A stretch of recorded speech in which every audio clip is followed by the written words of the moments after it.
उसके ऊपर निर्णय लेना, उसको आप सबके सामने रखना। कई बार दवाई लेकर नहीं हिम्मत हो रही थी कि मैं खड़ा रह पाऊँ या ज़्यादा बातें कर पाऊँ। आज भी इसीलिए आप लोगों के सामने आया हूँ। आप लोगों के सवालों का जवाब भी दूंगा। जो भी प्रश्न आपके मन में होंगे वो ज़रूर आप लोगों के सामने रखूँगा। पर इतना मैं ज़रूर कहूँगा कि मुझे नहीं लगता कि एक प्रेस कॉन्फ्रेंस में सारी बातें क्लियर होंगी। लड़ाई लंबी है, कई बार हम लोग की ऐसी मुलाकातें होंगी और समय समय पर जो भी आपके क्वेश्चंस होंगे, जो भी आपके प्रश्न होंगे या जो भी अपनी तरफ से मुझे लोक जनशक्ति पार्टी के पक्ष में जिन बातों को रखने की ज़रूरत होगी वो समय समय पर आप लोग के सामने आकर मैं उसको रखता रहूँगा। साथियों, आप सब ने देखा, मैं 5 मिनट में पहले अपनी बातों को रख लूँ, फिर आपके जो सवाल होंगे मैं उनको लेता रहूँगा। आप सब ने देखा 8 अक्टूबर को मेरे पिताजी का निधन हुआ। उसके बाद तुरंत चुनाव में उतरने की बात आई। मेरे लिए वो एक कठिन समय था, एक कठिन घड़ी थी। एक तरफ पापा की बॉडी भी अभी हॉस्पिटल से घर नहीं आई थी और हम लोग चुनाव में उलझे रहे। पूरा समय, मैं ईमानदारी से बोलूं, वो 40 दिन का लगभग का समय, 1 महीना 35 दिन का समय, ढंग से घर पे घर वालों के साथ बैठ के पापा को याद करने का, उनको सोचने का वो समय ही वैसा नहीं मिल पाया।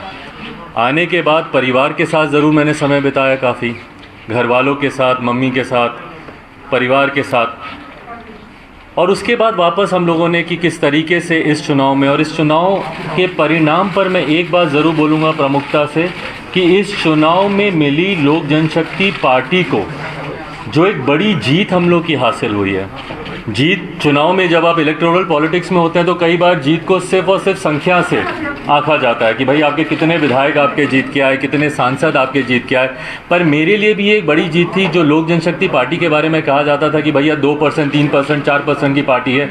जहां हम लोगों ने लगभग 6% का मत प्रतिशत हम लोगों ने कंसोलिडेट किया, वहीं लगभग 25 लाख के करीब वोट लोक जनशक्ति पार्टी को मिले और जो जनता का अपार समर्थन हम लोग को मिला। और उससे भी सबसे बड़ी बात मुझे खुशी इस बात की है कि मैंने किसी भी परिस्थिति में, मैंने लोक जनशक्ति पार्टी ने, हम लोगों ने अपने मुद्दों, अपने सिद्धांतों से हम लोगों ने समझौता नहीं किया। आप सबसे भी उस वक्त मेरी मुलाकातें होती थी, on record, of record.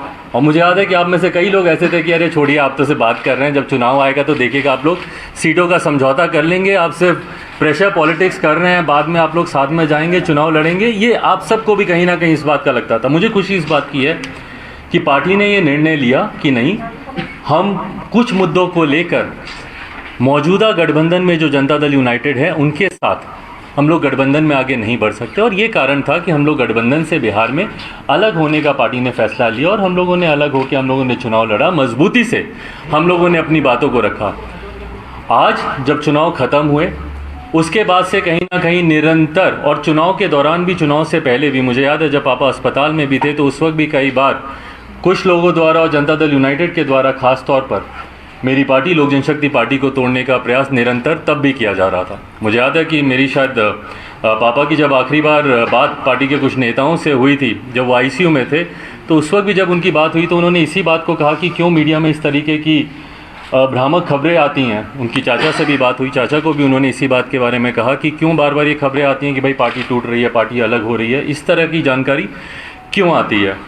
But बहरहाल निरंतर एक लंबे समय से एक बात स्पष्ट थी कि पार्टी में कुछ लोग जो संघर्ष के रास्ते पर चलने के लिए तैयार नहीं थे, जो चाहते थे कि भैया हम लोग कंफर्टेबल पॉलिटिक्स में रहें, कि चलिए जो हो रहा है ठीक है, होता रहे, ऐसे ही गठबंधन है, ठीक गठबंधन है, लड़ेंगे, जीतेंगे। और हकीकत है, मैं इस बात को मैं झुठला नहीं रहा हूँ कि अगर जनता दल यूनाइटेड, लोक जनशक्ति पार्टी, भारतीय जनता पार्टी, तीनों दल अगर साथ मिलकर बिहार में विधानसभा का चुनाव लड़ते तो हम लोग का एक तरफा, जिस तरीके से लोकसभा में हम लोग 40 में से 39 सीटें हम लोग जीते, विधानसभा में भी हम लोग का परिणाम उसी तरीके से आता।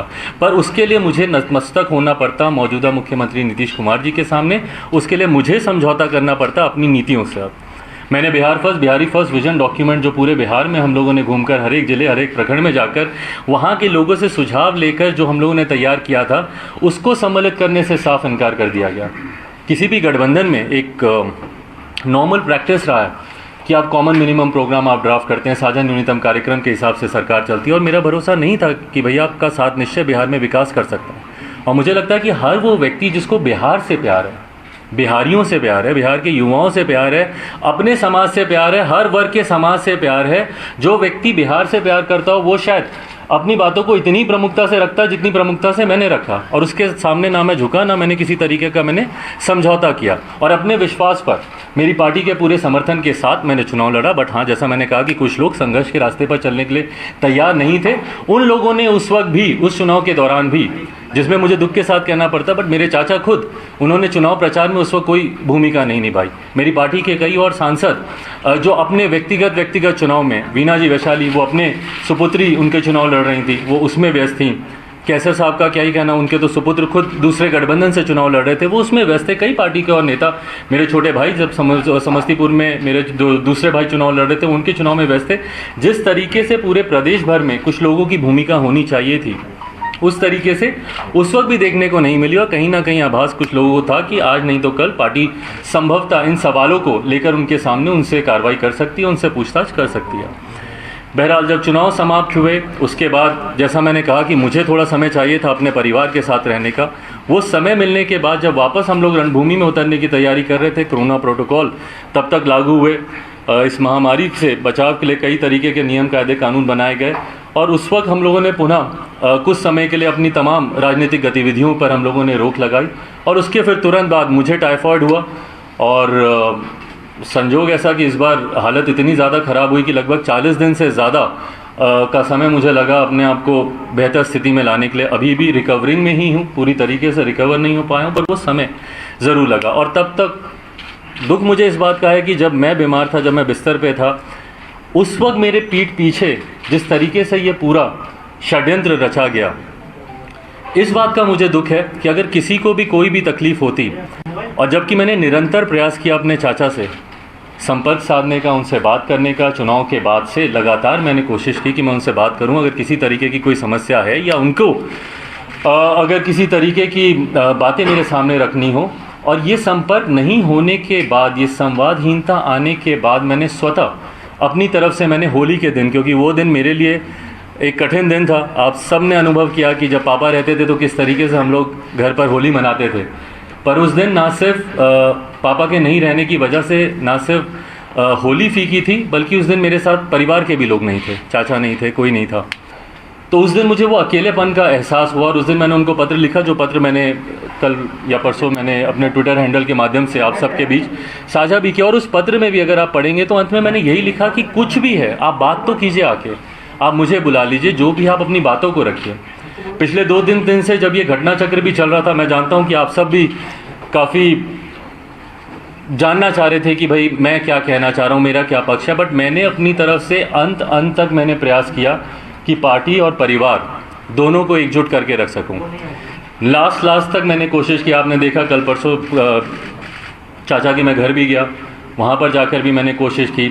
कल भी मैंने अंत तक, दोपहर तक, मम्मी खुद व्यक्तिगत तौर पर वो भी प्रयास कर रही थी चाचा से संपर्क साधने का। 10-15 दिन से वो अलग अलग माध्यम से उन्होंने भी कोशिश की कि उनसे बात करें, और परिवार की बात है। और मैंने एक बार पहले भी कहा था, जब पारिवारिक एक और मसला आया था, कि मैं बहुत ज़्यादा सहज महसूस नहीं करता हूँ परिवार की बातों को सार्वजनिक तौर पर करने के लिए। पर कल जब अंत में आते आते जब इस बात का एहसास हुआ कि शायद अब चीज़ें अब हाथ से निकल गई हैं, और जो मेरी कोशिश परिवार और पार्टी को एकजुट रखने की थी, जब वो सफल नहीं हुई, तो उसके बाद हम लोगों ने कल पार्टी की राष्ट्रीय कार्यकारिणी की बैठक बुलाई वर्चुअल मीडियम से। और उसमें क्योंकि पार्टी में अनुशासन कायम रहे, ये जिम्मेदारी भी मेरी है। कॉन्ट्ररी टू द बिलीफ कि कुछ लोग जो इस बात का दावा करते हैं या इस बात को कहने की कोशिश कर रहे हैं कि अब चिराग पासवान लोक जनशक्ति पार्टी के राष्ट्रीय अध्यक्ष नहीं रहे, उन्हें हम लोगों ने राष्ट्रीय अध्यक्ष से हटा दिया। मैं आप सब के माध्यम से पार्टी के संविधान की जानकारी संक्षेप में आप लोग के समक्ष रखना चाहता हूं। मेरे साथ पार्टी के संविधान के निर्माताओं में से जो अहम भूमिका निभाने वाले पार्टी के हमारे सेक्रेटरी जनरल जनाब अब्दुल खालिक साहब मौजूद हैं, AK वाजपेयी साहब मौजूद हैं, जिन्होंने लीगली इस संविधान को ड्राफ्ट करने में एक अहम भूमिका निभाई है। तो संविधान के अनुसार जो ये दावे किए जा रहे हैं, जिस तरीके से कहा जा रहा है कि नहीं, उनको हमने राष्ट्रीय अध्यक्ष के पद से हम लोगों ने उनको हटा दिया, या फिर पार्लियामेंट में संसदीय दल का नेता बनना। भाई अगर आप मुझे कहते तो मैं खुशी खुशी मैं आपको बनाता संसदीय दल का नेता, मुझे कोई उसमें दिक्कत नहीं थी। मैं तो चाहता हूं कि भैया आप आएँ और पार्टी की भूमिका बढ़ चढ़ कर निभाएं। मैं चाहता हूं कि सदन में ज़्यादा से ज़्यादा हर एक विषय पर पापा ने जिस तरीके से विश्वास करके, जिस तरीके से संसदीय बोर्ड ने मुझ पर विश्वास रख के मुझे संसदीय दल का नेता बनाया था, मुझे खुशी है कि हर उस मुद्दे पर धारा 370 की बात हो, ट्रिपल तलाक की बात हो, जितने भी राम मंदिर की बात हो, जितने भी ऐसे मुद्दे हैं, निरंतर मजबूती से मैं सदन में अपनी बातों को मैं रखता रहा। मैं चाहूँगा कि भविष्य में भी ये रहे। बहरहाल, पर जिस तरीके से उनको चुना गया, ये प्रक्रिया संवैधानिक तरीके से, और संवैधानिक तरीके से मैं राष्ट्र के संविधान की नहीं, मैं पार्टी के, लोक जनशक्ति पार्टी के संविधान की मैं बात कर रहा हूँ, संवैधानिक तरीके से ये प्रक्रिया गलत है। पार्टी का leader of the house parliament में या विधानसभा में या विधान परिषद में कौन होगा, इस बात का निर्णय सिर्फ और सिर्फ पार्लियामेंट्री बोर्ड ले सकता है। And in absence of parliamentary board, ये पूरी की पूरी power resides in the hand of the national president. राष्ट्रीय अध्यक्ष के पास ये पूरी पावर है इस बात को चुनने की। कौन आपका leader of the house parliament में होगा, लोक जनशक्ति पार्टी का संविधान इस बात की इजाज़त सिर्फ राष्ट्रीय अध्यक्ष या संसदीय बोर्ड के पास है। वहाँ पर मौजूदा जो सिटिंग मेंबर ऑफ पार्लियामेंट्स हैं वो आपस में इस बात का निर्णय नहीं ले सकते, ये पार्टी का संविधान कहता है। बहरहाल, इसमें बहुत ज़्यादा डिटेल में नहीं जाते हुए, क्योंकि संभवतः आने वाले दिनों में शायद एक लंबी कानूनी लड़ाई भी हम लोग को लड़नी पड़े, वहाँ पर हम लोग इस बात को मजबूती से हम लोग रखेंगे। बट आज आप लोग की जानकारी में सिर्फ मैं इन बातों को देना चाह रहा हूँ कि जिस तरीके से पोर्ट्रे किया जा रहा है, मैं सामने इसलिए नहीं आ रहा था या अपनी बातों को, क्योंकि आज हम लोग दिन भर एक लंबे समय तक हम लोगों ने लीगल ओपिनियंस, क्या क्या इसमें कॉन्स्टिट्यूशन के आधार पर क्या क्या चीज़ें हैं, सुबह से लंबे समय से हम लोग की बैठकें चल रही थी, तमाम इन जानकारियों को हम लोग एक दूसरे के साथ हम लोग साझा कर रहे थे। और ईमानदारी की बात है, मैं चाहता नहीं था कि ये मसला इस तरीके से बढ़े। जैसा मैंने कहा कि मेरा हमेशा प्रयास रहा कि अगर परिवार की बात है और पार्टी भी मेरा परिवार है, अगर इसको हम लोग बंद कमरे में अगर आपस में बैठकर अगर हम लोग इसको सुलझा पाते, वो मेरा प्रयास ज़्यादा था। पर अब जब मेरे पास कोई और विकल्प बचा नहीं, तो इसीलिए आप सबके समक्ष आकर मुझे इन बातों को रखना मेरे लिए ज़रूरी था, क्योंकि बार बार मैं देख रहा था, कुछ चैनल्स पे चल रहा था कि इनको राष्ट्रीय अध्यक्ष के पद से हटाया जा चुका है। लोक जनशक्ति पार्टी का संविधान कहता है कि राष्ट्रीय अध्यक्ष का पद सिर्फ दो परिस्थितियों में खाली हो सकता है, या तो राष्ट्रीय अध्यक्ष का निधन हो, या स्वतः अपनी मर्जी से राष्ट्रीय अध्यक्ष किसी भी परिस्थिति में जब वो रिज़ाइन करते हैं तो उसकी जगह दूसरे अध्यक्ष की नियुक्ति की जा सकती है। बट ये तमाम बातें, जैसा मैंने कहा, लीगल मैटर्स हैं। यहाँ पे वाजपेयी साहब मौजूद हैं, विस्तार में अगर आप इनसे अगर कुछ आप जानना चाहें तो ये आपको और विस्तृत तरीके से आपको इन सब बातों की जानकारी देंगे। पर हाँ, आज आप लोगों के सामने आने का मेरा उद्देश्य बस यही था कि जो एक मैंने प्रयास किया था कि शायद परिवार, पार्टी, सारा मसला सुलझ जाए। आज जब वो सुलझा नहीं, तो पार्टी में अनुशासन बना रहे, पार्टी जिस मजबूती से जिन विचारों के साथ आगे बढ़ रही है उन्हीं विचारों के साथ वो आगे बढ़ती रहे। इसके लिए ज़रूरी था कि मैं अपनी बातों को आप सब के माध्यम से, मेरे जितने समर्थक हैं या लोक जनशक्ति पार्टी में जितने लोग विश्वास रखते हैं, हमारी पार्टी के तमाम पदाधिकारी, कल भी मुझे खुशी है कि जब राष्ट्रीय कार्यकारिणी की जब बैठक हुई तो उस वक्त भी हमने सारे पदाधिकारियों ने जिस मजबूती से पार्टी के पक्ष में अपनी बातों को रखा, पार्टी को आगे लेकर जाने के लिए रखा, पार्टी को मजबूती प्रदान करने के लिए रखा, उस दिशा में मैं अपने पार्टी के तमाम साथियों के साथ, तमाम पदाधिकारियों के साथ, नेशनल बॉडी के हों, स्टेट बॉडी के हों, स्टेट प्रेसिडेंट्स हों, विभिन्न प्रकोष्ठों के अध्यक्ष हों, हमारी जिला समिति के पदाधिकारी हों, जिला अध्यक्ष हों, उन सब की सहमति और मजबूती के साथ आने वाले समय में लोक जनशक्ति पार्टी मजबूती से इस लड़ाई को लड़ने के लिए तैयार है। पार्टी पापा ने पूरे विश्वास, भरोसे और मेहनत के साथ उन्होंने बनाई। विश्वास इस बात का कि इस पार्टी के माध्यम से जिस तरीके से वो गरीबों की, पिछड़ों की लड़ाई लड़ना चाहते हैं, समाज में कई ऐसे तत्व हैं जो निरंतर आपको बांटने का काम करते हैं, और ये पहली बार नहीं हो रहा है। इतिहास गवाह रहा है, कई बार ऐसा प्रयास किया गया है। और इसमें मैं बोलूँगा, बांटने की जब मैं बात कर रहा हूँ तो मैं जनता दल यूनाइटेड के ही लोगों की मैं खास तौर पर बात कर रहा हूँ। दलित महादलित करने का भी काम उन्हीं लोगों ने किया, और निरंतर ये देखा गया है कि ये प्रयास किया जाता है उनके द्वारा कि जब भी कोई एक दलित आगे बढ़ना चाहता है तो उसी में ही ये लोग विभाजन करने का काम करते हैं कि भाई इनको आपस में ही फूट डाल दो, आपस में बांट दो, ताकि ये लोग आगे ही ना बढ़ पाएँ। दलित महादलित बनाना सबसे बड़ा उसका एक उदाहरण रहा। तो निरंतर ये बांटने और राज करने की रणनीति इन लोगों के द्वारा अपनाई जाती है। पर जैसा मैंने कहा कि मैं रामविलास पासवान का बेटा हूँ, मैं एक शेर का बेटा हूँ, ना मैं उस वक्त अकेले चुनाव लड़ने से डरा जब मेरे पिता के निधन को कुछ समय नहीं बीता था। उस वक्त अगर मैं डंके की चोट पर अपने मुद्दों पर, अपने अधिकारों के लिए जाकर उस वक्त अगर मैं लड़ाई लड़ सकता हूं, तो आज की तारीख में तो मेरी पार्टी, मेरे साथियों का पूरा समर्थन मेरे साथ है, मेरी तमाम पदाधिकारियों का समर्थन मेरे साथ है। और सबसे बड़ी बात, बिहार की जनता जिस तरीके से सोशल मीडिया के माध्यम से हो या व्यक्तिगत संपर्क साधने के माध्यम से हो, जिस तरीके से उनका प्यार और उनका समर्थन मुझे मिल रहा है, ये विश्वास मुझे देता है कि जिस सोच के साथ पापा ने इस पार्टी को बनाया था, उसी सोच के साथ लोक जनशक्ति पार्टी आने वाले दिनों में मजबूती से आगे बढ़ेगी। आप लोग क्या कोई सवाल? चिराग जी, मेरा सवाल ये है कि आपके चाचा जी ने कहा है कि आपके पास कोई अधिकार नहीं है और कल पटना में कार्यकारिणी की बैठक करने जा रहे हैं, उसमें अध्यक्ष को चुन लिया जाएगा। जैसा मैंने कहा कि अधिकारों की आपने बात की, ये अधिकार मुझे लोक जनशक्ति पार्टी का संविधान ही देता है। संविधान की जानकारी के अभाव में कुछ लोग कुछ फैसले ले रहे हैं और उनको लग रहा है कि वो सही हैं, पर मुझे लगता है कि एक बार जब वो पार्टी का संविधान पढ़ेंगे, जानकारी लेंगे, देखिए कोई भी संगठन हो वो संविधान के अनुरूप ही चलता है। आप की व्यक्तिगत सोच, व्यक्तिगत भावना कुछ और हो सकती है, बट जो संविधान में लिखा है आप उसी के को फॉलो करते हुए, उसी को मानते हुए ही आप निर्णय ले सकते हैं। तो जो वो इस बात को कह रहे हैं कि मैं पार्टी का राष्ट्रीय अध्यक्ष नहीं हूँ, मैंने कहा, मैंने तो आपको हवाला भी दिया, और अगर मेरी याददाश्त सही है तो लोक जनशक्ति पार्टी का आर्टिकल 19 का सब क्लॉज 5 मुझे इस बात का अधिकार देता है। पटना कब कूच करेंगे? पांचों बागी सांसदों के पटना कब जाएंगे? मैं उस पर भी मैं आ रहा हूँ। आप एक तरफा निर्णय ले रहे थे विधानसभा चुनाव के वक्त, पांचों बागी सांसदों का ये आरोप कि आप लोकतंत्र खत्म कर दिए थे पार्टी में। किस चीज़ का आरोप है? एक तरफा निर्णय ले रहे थे बिहार विधानसभा चुनाव में एनडीए से बाहर आने का। देखिए, बिहार विधानसभा चुनाव में जितने भी निर्णय लिए गए और आप सब मौजूद थे, निरंतर बिहार पार्लियामेंट्री बोर्ड के नेताओं से राय मशवरा करके, उनसे बातचीत कर और अगर उस वक्त अगर उनके अनुसार निर्णय नहीं लिए गए तो ये प्रश्न उस वक्त उठने चाहिए थे, ना कि चुनाव समाप्त होने के 6 महीने के बाद। उस वक्त ये सवाल आने चाहिए थे।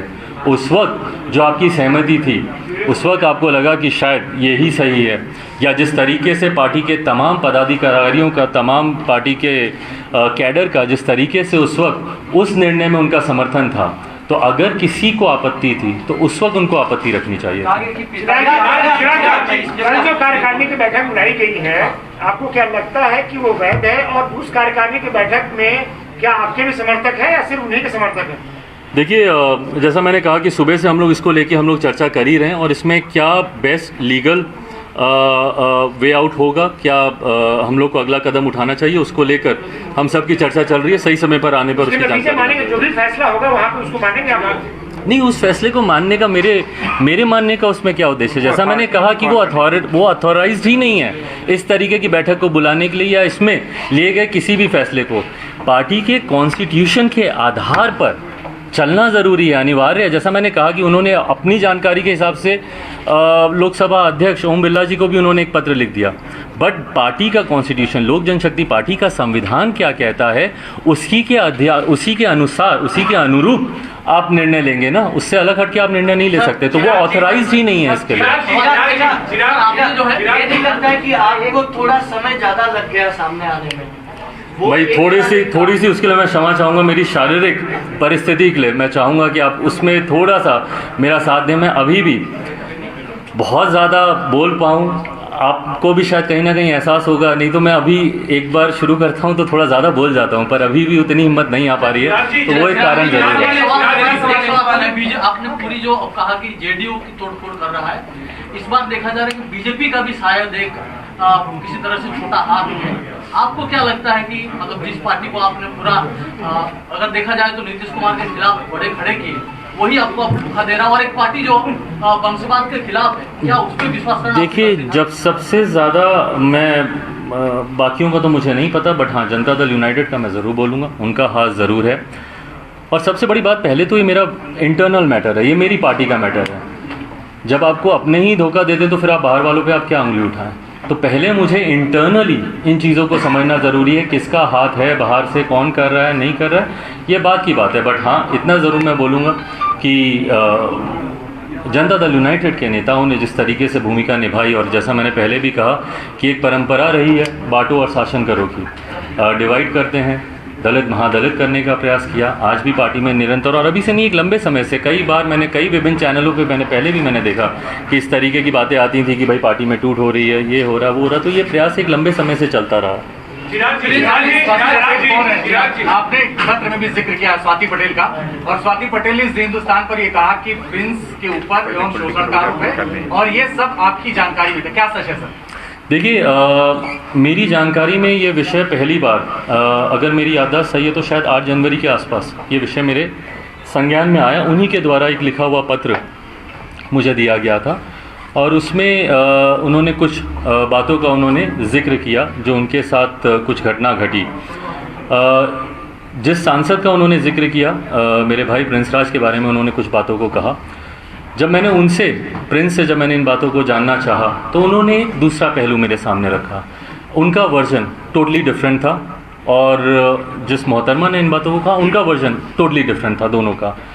उसके बाद एक बार मैंने प्रयास किया कि अगर दोनों आमने सामने बैठते हैं तो आमने सामने बैठकर अगर कोई कन्फ्यूजन है उसको सॉर्ट आउट किया जा सकता है। पर सामने बैठाने के बाद मुझे इस बात का एहसास हुआ कि वो जो बातें कह रही हैं और ये जो बातें कह रहे हैं, दोनों में ज़मीन आसमान का फ़र्क है, और दोनों के अपने अपने मजबूत पक्ष हैं। मैं इन्वेस्टिगेटिंग अथॉरिटी नहीं हूँ। उसके बाद मैंने दोनों को इसी बात का सुझाव दिया। मैंने कहा कि आप लोग पुलिस के पास जाएं, एफआईआर आप लोग दर्ज कराएं, और जो सही है, इन्वेस्टिगेशन का मैटर है, इन्वेस्टिगेट होगा।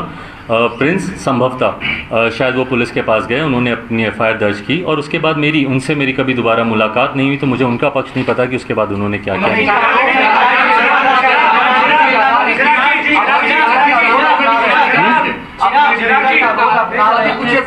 स्वाति के बीच में क्या चीज़? मीडिएटर का रोल अपना रहे थे। नहीं, मैं कोई मीडिएटर, मैं कोई मीडिएटर की भूमिका निभाने के लिए मैं ऑथराइज ही नहीं हूँ। मेरे पास एक शिकायत आई, वो शिकायत मेरे पार्टी के एक सांसद के बारे में थी। मैंने पार्टी के डिसिप्लिनरी कमेटी को भी इस बात की मैंने जानकारी दी, पर हाँ, समझ में आया कि ये मैटर लीगल विषय से जुड़ा हुआ है। इसमें पुलिस ही इन्वेस्टिगेट करके इसको सॉल्व कर सकती है। इसमें मेरी कहीं से कोई भूमिका नहीं है। कोशिश की थी, स्वाति ने आरोप लगाया कि आपने डराने धमकाने की कोशिश की। मुंह मत खोलना। बिल्कुल नहीं।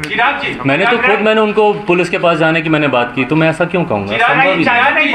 मैंने तो प्रिंस को भी मैंने बोला। चिराग, आपने चुनावों के दौरान खुद को हनुमान कहा था और देश के एक बड़े नेता को राम कहा था। इस वक्त जब हनुमान मुसीबत में है, तो क्या आप राम से मदद मांगे या किसी तरह की मदद की पेशकश की गई है? आपको लगता है कि मदद चाहिए? हनुमान को अगर मदद मांगनी पड़े राम से, तो फिर हनुमान काहेंगे और राम काहेंगे। चिराग जी,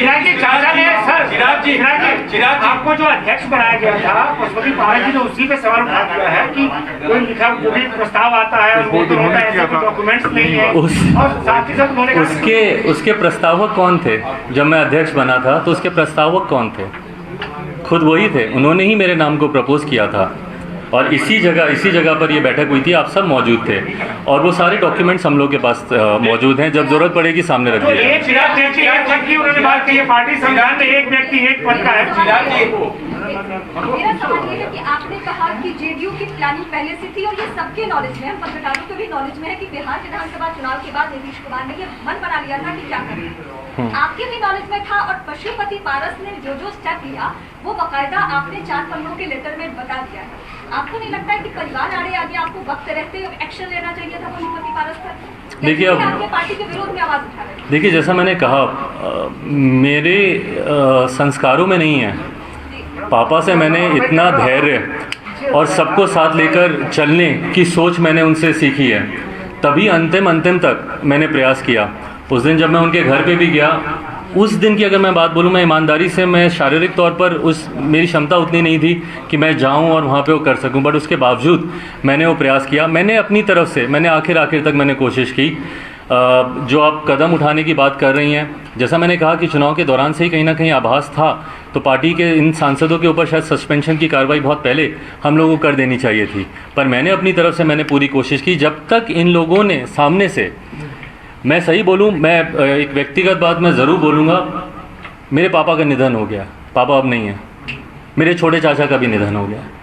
पार्टी में सेकंड जनरेशन हम लोग हैं, पर पहली जनरेशन में अगर कोई है हम लोग के लिए, मैं मेरे अपने भाइयों की बात कर रहा हूँ, वो चाचा ही थे। पापा के बाद मैं उनमें पापा की छवि देखता था, और मुझे विश्वास था कि शायद वो मार्गदर्शन करेंगे, जैसे पापा हम लोग को साथ लेकर चलें, वो भी लेकर चलेंगे। मैं अनाथ शायद उस दिन नहीं हुआ था जब पापा का निधन हुआ, शायद अब हुआ जब इन्होंने भी मेरा साथ छोड़ा।